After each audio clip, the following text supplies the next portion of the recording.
Welcome to the Music for the Soul podcast, where we talk honestly about difficult things. This is a place where music, hope, and healing come together. I'm Becky Nordquist. And I'm Steve Seiler. Thanks so much for joining us. We are honored and privileged today to have with us Sue Foster. Sue is a marriage and family therapist. She is a social worker. She is an author. And she has an expertise in grief and in suicide grief. And so we are so delighted to have her with us today. Welcome, Sue. Thank you. Nice to be here. Sue, we're just so excited to have you with us today and to have a chat with you. And you have become also a dear friend of mine. And I'm so appreciative for your presence in my life and in the life of Music for the Soul. And could you tell our listeners a little bit about how you came to be connected with Music for the Soul? My daughter died by suicide in 1991. And in 2001, I believe it was, I was contacted by a friend of mine, David Biebel, to ask if I would help write a book on suicide loss. He remembered that I had lost my daughter. And so he contacted me and asked if I would help him write the book. We had asked several people throughout the country to give us information, to write their story.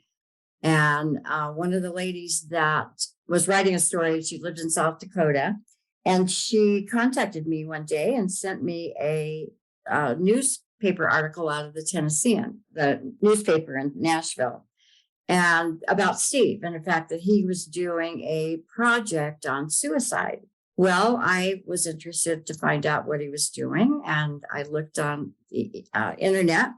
And as far as I'm concerned, if you have an email address on the internet, you are fair game. So I contacted Steve and asked him what he was doing, let him know what I was doing, that I was writing a book. He got back to me right away and said that maybe we could work together on this. And so we met in Los Angeles. I was living in San Diego at the time, and we met in Los Angeles and talked about how we could contribute to each other's projects. So that's how I became familiar with Music for the Soul, with the Chaos of the Heart project, and eventually moved to Nashville to be part of the ministry. You know, I have to say, if you wonder if God is ever out in front of you or is networking for you, the article that Sue is referring to, I had people say, you should get the Tennessean to interview you to get some awareness for Music for the Soul. And so they sent somebody out. I figured that article was going to be on the religion page, in the religion section on page 4, right? Because we're not celebrities or anything. Why would they do anything special? Well, they sent this photographer out as well, and he took this incredibly creative picture. He shot my piano, and my reflection in the piano was what the picture actually showed. It was really, really nice. Mm-hmm. And a couple days later, on a Monday morning, my phone started ringing. People saying, Steve, have you seen the Tennessean? And I said, no, you're on the cover. I said, on the cover? You're on the front page. And I got a copy of the Tennessean, and sure enough, there was a full color picture of me at the piano on the front page of the newspaper above the fold. And my first thought was, thank God for a slow news day, right? Because what on earth am I doing on the front page? But the fact that God used that newspaper article, obviously, to alert Sue's friend and that she would reach out to me, and that I would just happen to have a trip to Los Angeles planned for the following week so she could come up from San Diego. You get the idea. It just was one of these, this feels very meant to be, very God orchestrated. And it felt that way from the beginning and feels that way all these years later. What an incredible story. I mean, that is those moments that God alone can orchestrate, the timing. And Sue, I just want to take a second to say, I'm so sorry for your loss. Thank you. Thank you for using your story to encourage other people. Yes. Thank you. And before we get into helping people with some of the ways to deal with this kind of grief, would you like to tell us a little bit about Shannon? Shannon was my oldest child. She was 19 years old. She was a sophomore at UCLA. She was dating a guy, and they'd been going together for a year or so. She came home for Christmas break from school and I didn't realize how depressed she was. And she overdosed on medication. Anything in the house she could find, she overdosed. Obviously, it was a shock and very, very hard loss. I didn't realize how depressed she was at the time. Afterwards, of course, you always ask why. That's the parents' lament, and always ask the why question. And afterwards, you can start piecing things together and you can kind of get a clear picture of what was really going on with her. She'd broken up with her boyfriend. They were quite serious. She was struggling with financially. There were some other issues that she had dealt with. And so I think they lose hope. They lose, especially young people, your college age kids. It's hard for them financially. It's hard for them socially. And I think they lose hope. They don't see any reason for continuing to live. Yeah, I think too, when you're younger, you don't realize that things will not stay this way forever. I just talked with a little gal recently that she said, please just tell me that it won't always be like this. And I said, it won't. And that's the thing you have a hard time realizing is how life does change. It only if you just hold on, so you mentioned something that I'm really intrigued by. So often we see on social media and hear in the news, reach out, if you're feeling this way. But often it seems like we find that it's kind of a shock because we're not aware that someone is struggling so deeply. Can you give us some practical things to look for? I mean, you also have a professional background here, as Steve mentioned, that you do therapy and you're licensed in that background and professionally. So I'm just wondering if there's anything practically that we should be on the lookout for with our loved ones. Sure. One of the things, of course, is depression, and to be aware of how your loved one is feeling. One thing they have suggested is that every 12-year-old be assessed for suicide risk, for either depression or anxiety or other mood disorders. I wanted to mention, and I thought of this when the loss of, I think his name was Stephen Twitch Boss. He was a dancer, recording artist. It was on Ellen's show. One of the things that was mentioned online, I read, was that his grandfather said, we had no indication that anything was out of the ordinary. And this was a week before he passed away. He had projects coming up. He had other things that were going on. He had a family, 3 children. And I wanted to mention that that's another thing. If you notice that your family member is really depressed, kind of down in the dumps, and all of a sudden they become happy and normal and ordinary again, that's when to be concerned. Because oftentimes they've decided what they're going to do and they do it. They see the relief coming. So then it seems like they've taken an uptick in their demeanor. Right. So it's almost like the polar opposite of what you'd think. Right. With someone that has a history. Okay. That is really good information.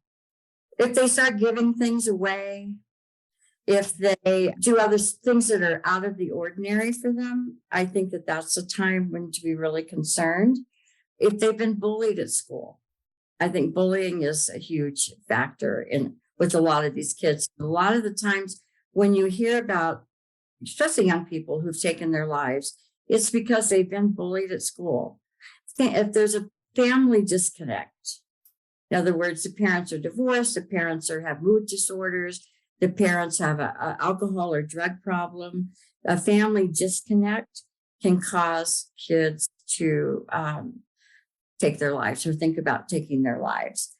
Another thing is sexual orientation, which is a huge issue these days with kids in school because they're very confused about their sexual orientation.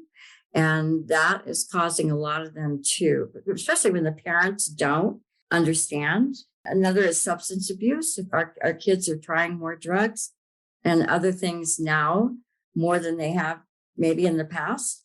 And that's another issue too. So any signs, anything that's out of the ordinary that we see different in our kids and our young people. Well, Sue, I know we've talked about this. The church has so often failed suicide survivors, members of the church saying things that are inappropriate or easy fix kind of things, or even statements like your child is in hell, things like that. You even told me that you've heard. What would you say people should do to help a family or individual in the church who's experienced a suicide death?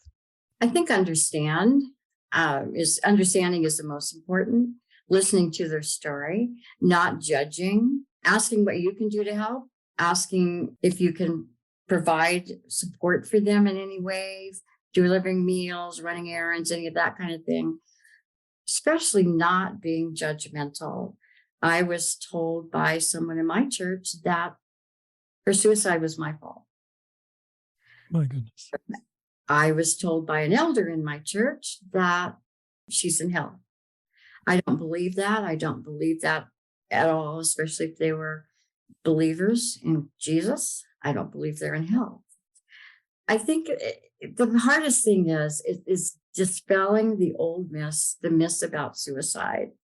And I think I think there needs to be an education or training in the church, in our churches, about what suicide really is and what it means and how to help and how to not be judgmental. I no longer go to that particular church, but but it happens all over the place. I know that a lot of times, at least 80% of people will change churches after something like this. And that's really a shame that we have to feel like we have to leave our church family Yes. to get the support that we need. Your support system, when it's supposed to support, a Right. hard place when actually more wounding occurs, kind It of like can. that it's like a secondary loss too, right? I mean, to lose that support Absolutely. system on top of the loss you're already juggling. And I just, on behalf of the Jesus followers who heard your words and felt a serious sting, I'm so sorry that people said those things to you. Mm. They're so biblically inaccurate and wrong. I wonder, what are some of the dangers for a suicide survivor in the aftermath of a loved one's suicide? You mentioned a little bit like the blame thing where someone actually put that on you. I'm sure that's probably a natural thing that you ask yourself as well. But what are some of the other dangers to look out for the survivor aspect? Your emotions, of course, and allowing yourself to feel those emotions, not self-medicating on medication or alcohol or food or any of those kinds of things, not self-medicating. Be aware of the changes and things that go on in your body. Your immune system is lower when you're going through a period of intense grief like that. And so to be aware of what your body's going through. Suicidal ideation. I felt 4 months after Shannon passed away, I was very suicidal. I didn't care if I, lived or died. And that was very, very difficult. The Lord intervened, and obviously I'm still here. Not to listen to some of the things that people say, such as, like you said, Steve, she's in hell, or even she's in heaven with the Lord, or you can have other children, or you can get married again, or any of those crazy things that people say. And I don't think people know what to say. So they say things that aren't helpful. Also, people in deep grief don't tend to reach out to others. So to say to someone, well, if you need anything, call me, or send me a text or an email or something like that. They don't tend to do that. It's important, I think, for people to reach out to those who are struggling with deep grief. I'm very grateful for the friends that I had who kept me going during that time, who would call and let's go out to lunch and, come on over for Christmas or dinner or whatever. And I did those things, and I really appreciate that. I love that. That is excellent advice, to just do that. And boy, in the middle of grieving, you have to breathe a lot of mercy and grace to those who have well-meaning but very painful ideas about death and loss and God's ideas about it. A lot of hurtful information as opposed to helpful, but those are really good tips. Guilt is a huge issue for survivors, especially parents of children who've died by suicide. I think as a parent, we tend to feel guilty anyway. I mean, I think guilt is a natural thing that we feel because there's no guidebook that tells us how to raise our particular child. So we don't do everything right. But when a child takes their own life, we really feel the guilt of that. What did I do wrong? What could I have done to stop it? Why didn't I notice that? Why didn't I notice that Shannon was so depressed? What she was going through? I think we get busy with our own lives. I think also we think it won't happen to me. It won't happen to my child. And unfortunately, that's not always the case. So I think we as parents have to be really aware of what our kids are going through, how they're feeling, talk to them, ask them how their day was, ask them what's going on. I think that's really important to communicate with our kids.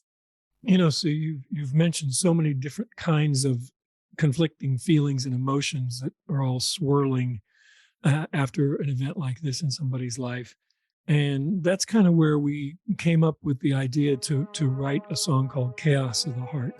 And I want to play a little bit of that right now.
Sue, with people dealing with anger and grief and guilt and blame and all these things that are going on at the same time, what does good self-care look like for a suicide survivor? I think it's important to, of course, understand what you're going through, not to squish those feelings, so to speak, not to push them down, but to feel those feelings. Allow yourself the time to grieve. Allow yourself to feel those feelings, to cry when you need to cry, to yell when you need to yell, or throw things if you need to throw things, but to allow yourself to feel those feelings. The other thing is to eat well, take care of your body, exercise as much as you feel like you can, get enough sleep if you feel like you can. I think those things are very important. If you have hobbies and feel like doing them, do those. If you have friends that you like to spend time with, that's really an important thing to do, is to be as social as you feel like being. Take a warm bubble bath.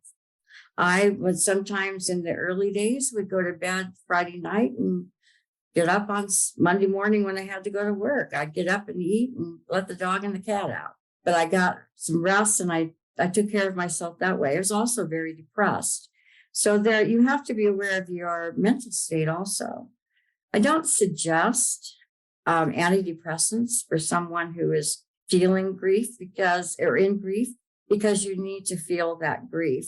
And depression is part of grief. And so if it stays or if it lasts a long time, and doesn't go away and you're not getting better, then that's the time to see your doctor or a psychiatrist about maybe getting some medication. But part of the grief, and if you look at scripture, God gave them 70 days to mourn Moses. Well, and then they went on about their lives. That doesn't mean you're through grieving. That means that the grief period does end at some point. You can find joy again. You can find a new life again without your loved one. So it's important to remember that no, this won't last forever. I think that's really important because people ask me, am I going to feel like this all the time? And no, you won't. That's good. Such hope in that statement. And I love that you acknowledged that depression is a part of grief. And so often we want to put the Band-Aid on. We just don't want to feel it. We don't want to go through the trench of grief and all that holds, even in a natural occurrence of a death or loss.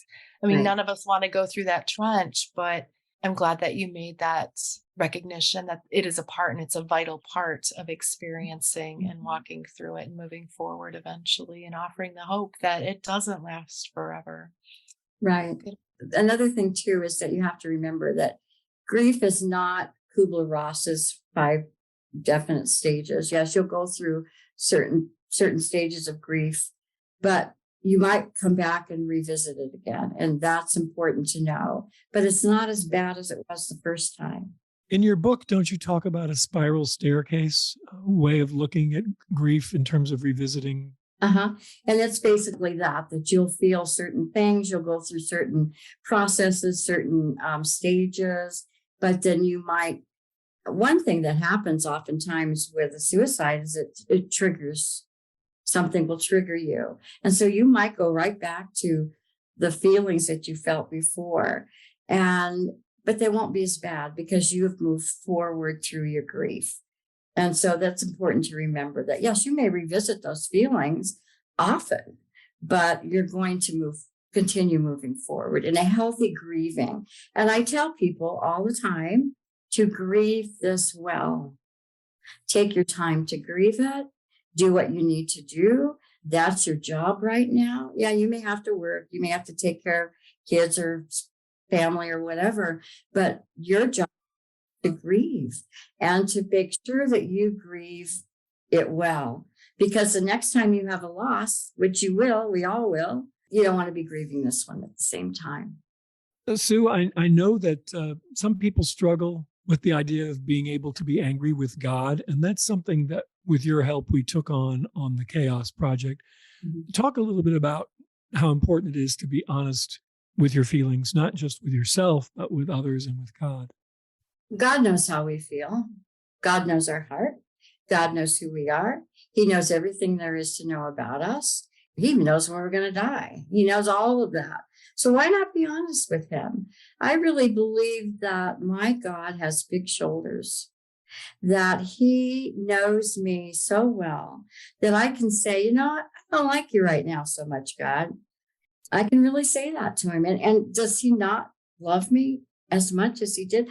I really believe there's nothing I can do or say that will make God love me any less or any more than he does right now. And Amen. I think it's true for any of us. We can be honest with him. I can crawl up in his lap in a big rocking chair and I can cry and I can tell him how I feel. And I can tell him maybe I'm not happy with him at this moment.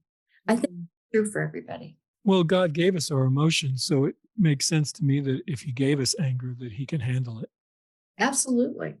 Well, the thing is, too, I'll never forget someone saying to me, Becky, you're so angry with God. I'm like, no, I'm not. No, I'm not. I'm not mad. I'm not mad at God. I can't be mad at God.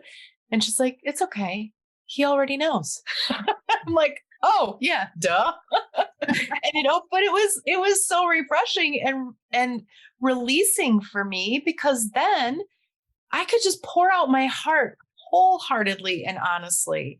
And to know that he's safe to do that and say, God, I don't understand why you didn't answer our prayers. I don't understand why this happened. How could we not see her? Why didn't I pay better attention? Those guilt places that we go, regardless of the situation, whether it is involving death or whatever, he's just got the big shoulders and say, God, why does this person have to die? And, that person that has is a horrible person and, has done this or that or whatever. How come, this 7-year-old child who's innocent dies and the, 30-year-old who's committed horrible crimes against other people, they get to live? He's big enough to take those questions in those difficult, impossible places for our human brains that we just can't process or understand. So I love that. And I agree with that, Becky. I think that those of us who are believers that know and trust God, isn't it wonderful that we have him? Mm-hmm. I would have made it through. I know I wouldn't have made it through without without God's love for me and my relationship with him. And sometimes we don't get that from the people around us. And I think if that's the one constant in our lives, that's wonderful. Indeed. Well, I want to let people know how they can get in touch with you, Sue, and read the things that you've written. The book that you mentioned earlier, Finding Your Way After the Suicide of Someone You Love. You co-wrote that with Dave Biebel. That's a wonderful resource. You also wrote the Chaos of the Heart discussion guide that accompanies the Chaos of the Heart project that you can hear on Music for the Soul or download from Music for the Soul. That's also a wonderful resource. And you wrote, just as a note of interest, you wrote the piece Dear Survivor, the spoken word piece that appears on the Chaos of the Heart project. For those of you who'd like to get in touch with Sue, her office phone is 303-484-1948. I cannot recommend Sue highly enough if you or someone you love is carrying suicide grief and needs counseling. Again, that number 303-484-1948. Sue, thank you so much for being with us today. What a blessing to have you on. Thank you. It's been a joy to be here. Yes, thank you so much, Sue. We just appreciate who you are and your gift to the world and helping others walk through their own tragedies. We just love you to pieces. If you enjoyed the discussion today, please share it with a friend and give us a positive review on iTunes. And please visit our website, musicforthesoul.org, where you can stream or download every song in our catalog, including Chaos of the Heart, read our lyrics, our healing music guide, our blog posts, and much more. Thank you for listening. God bless.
And I'm sorry and I'm sad and I'm hurting and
I'm sad, and I'm hurting, and I'm mad, and I love you